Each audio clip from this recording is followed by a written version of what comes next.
આ ન્યૂઝના પ્રાયોજક છે CSC બાલ વિદ્યાલયા। લાહોરી ઝીરા, હર કોઈ પીરા લાહોરી ઝીરા। વલસાડના મુસ્લિમ સમાજ દ્વારા બ્લડ ડોનેશન કેમ્પ યોજાયો। આજરોજ વલસાડ મુસ્લિમ સમાજ દ્વારા ઇસ્લામિક કલ્ચરલ હોલ મોટા તાઇવાડ ખાતે બ્લડ ડોનેશન કેમ્પ રાખવામાં આવ્યો હતો, જેમાં આશરે 209 બોટલ બ્લડ ડોનેટ કરવામાં આવ્યું હતું, જેની સાથે અમદાવાદમાં પ્લાન દુર્ઘટનામાં જે લોકો પોતાની જાન ગુમાવી તેમના માટે દુઆ કરવામાં આવી હતી અને શ્રદ્ધાંજલિ આપવામાં આવી હતી। આ કાર્યક્રમને સફળ બનાવવા વલસાડ મુસ્લિમ સમાજના આગેવાનોએ ભારે જહેમત ઉઠાવી હતી। હોનારત થઈ છે અને તે હોનારતમાં જે લોકોએ પોતાના જાન ગુમાવ્યા છે એ તમામ લોકોને હું વલસાડ મુસ્લિમ સમાજ તરફથી અને અહીં હાજર તમામ બિરાદરો તરફથી હું એમને શ્રદ્ધાંજલિ આપું છું અને એમના કુટુંબીજનો પર જે આફત આવી પડેલી છે એ આફત સહન કરવાની પ્રભુ પરમાત્મા અલ્લાહ ખુદા એમને તાકાત આપે એવી આ તબક્કે દુઆ ગુજારું છું। આપ સૌ જાણો છો કે આવી જે કંઈ પણ ઘટનાઓ બને છે તેમાં સૌથી પહેલી જરૂરિયાત ડૉક્ટર અને બ્લડની જરૂરિયાત થાય છે। જ્યારે પણ 12મી તારીખે અમદાવાદમાં જે ઘટના બની તેમાં તાત્કાલિક દરેક અખબારોની હેડલાઇન પર દરેક અખબારોના જે કંઈ બી સોશિયલ કોન્ટેક્ટ છે સોશિયલ મીડિયા તરફથી ફક્ત ડોનેશન બ્લડનું કરો એવી જાહેરાતો કરવામાં આવી। તે જ રીતે આ બ્લડ ડોનેશનનો કાર્યક્રમ કરવામાં આવ્યો છે।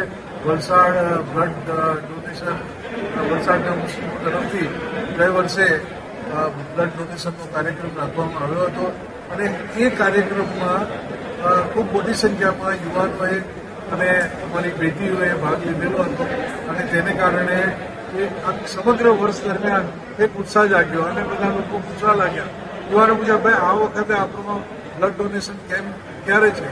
એટલે તે બ્લડ ડોનેશન કેમ્પ કરવા માટે તમામ મુસ્લિમ સમાજના આગેવાનો, આ સંસ્થાઓ, જુદા જુદા વિસ્તારના લોકોએ ખૂબ જહેમત ઉઠાવીને આજરોજ આ બ્લડ ડોનેશનનો કાર્યક્રમ રાખવામાં આવ્યો છે।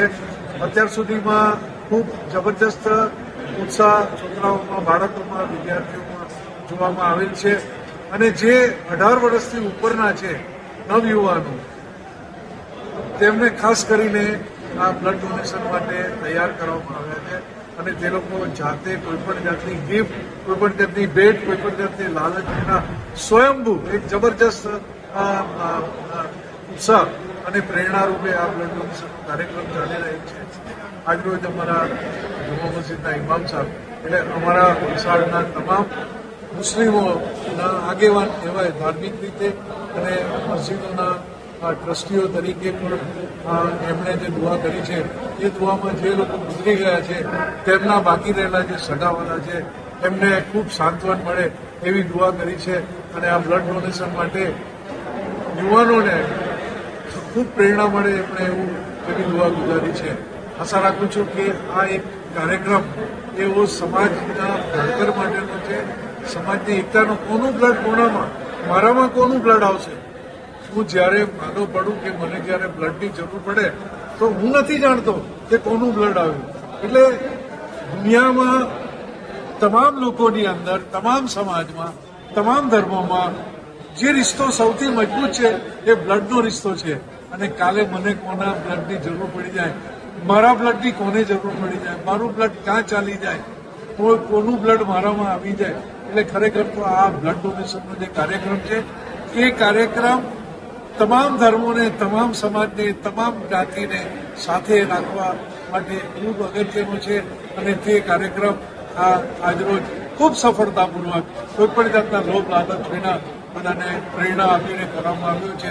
હું તમામ જે લોકોએ ડોનેશન આપ્યું છે, બ્લડનું ડોનેશન જે લોકોએ કર્યું છે એ તમામને મારા તરફથી ખૂબ ખૂબ શુભેચ્છા પાઠવું છું અને આશા રાખું છું કે આ વર્ષે જો આશરે 200 બોટલ થાય તો તમામ મુસ્લિમ સમાજના યુવાનોને, આગેવાનોને, અમારા મસ્જિદોના ટ્રસ્ટીઓને, અમારા ઇમામ સાહેબોને હું આખું વર્ષ દરેક જુમ્માની નમાઝમાં તમે બ્લડ ડોનેશનની અગત્યતા સમજાવો, બ્લડ ડોનેશન માટે પ્રેરણા આપો અને આવતા વર્ષે અમે બધા આગેવાની લઈને 500 બોટલ બ્લડનું ડોનેશન થાય તેવી અમે આશા રાખીએ છીએ। અને એવી અપેક્ષા પણ સમાજ પ્રત્યે રાખીએ છીએ. અલ્હમ્દુલિલ્લાહ, આપ સૌનો ખૂબ આભાર. અને જે લોકોએ આ ડોનેશન આપ્યું છે, બ્લડનું ડોનેશન કર્યું છે, અલ્લાહ તેમની તંદુરસ્તી બક્ષે, અલ્લાહ તેમની ઉંમર દરાઝી કરે, અને જેમણે બ્લડ આપ્યું છે તે બીજા લોકોને ઉત્સાહિત કરે, પ્રેરણાદાયી કરે, એવી હું એમને ગુજારિશ કરું છું. ધન્યવાદ. અસ્સલામુ અલૈકુમ.